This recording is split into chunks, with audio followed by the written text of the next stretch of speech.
ባንክ ብድር አመቻቻለሁ ብሎ በኮንፊደንስ አንድ ሪል ስቴት ድርጅት ማስታወቂያ መስራት ይችላል ወይ? ከአቅሙ በላይ ሊሆን አይችልም ወይ ባንክ ብድሩ ማመቻቸት?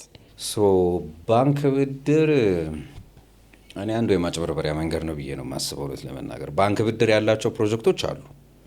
ባንክ ብድር ፕሮጀክት ያላቸው ምንድነው? አንድ ፕሮጀክት ሎን የወሰደ ፕሮጀክት ሎን ወስዶ ኢንተረስት ሬቱ ከፍተኛ ነው፣ ሪተርን ፔሪዱ ሌስ ነው። 20% ኢንተረስት ሬት ወር ወረቨር 5 ዓመት ውስጥ ምናምን የሚመለስ ብድር መሬቱን አስይዞ ይበድርና ፕሮጀክቱን ይሰራል። ከዛ ያን ብድር ለገዢዎቹ ያስተላልፋል። ያ ማለት እኔ አልሚው አንተ ባንክ ቆንክ እኔ እናንተ ከተስማማን ወደ ገዢ ይዞርለታል፣ ችግር የለውም። ግን ያ የቤት ብድር አይደለም፣ ሞርጌጅ ሎን አይደለም፣ ፕሮጀክት ሎን ነው እየወሰድክ ያለ።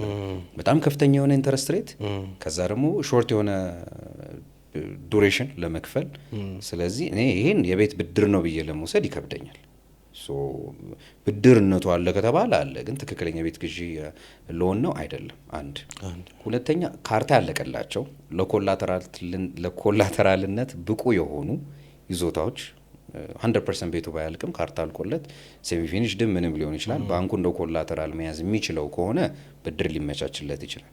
የሚበደረው ሰው ግን አቋም ባንኩ ነው የሚመርጠው። እኔ አንተን አስበደራለሁ ችግር የለው ምናምን ብዬ ላመጣ አልችልም። ባንኩ ሪጀክት ካረጋ አረገ ነው። ገቢ ማተር ያረጋል፣ ከባንኩ ጋር ያለህ ሪሌሽን ማተር ያረጋል፣ ትራንዛክሽን ምን አይደለ። ኢኒሻሊ ገና ፕሮጀክት ፌዝ ላይ ያለ ችግር የለውም።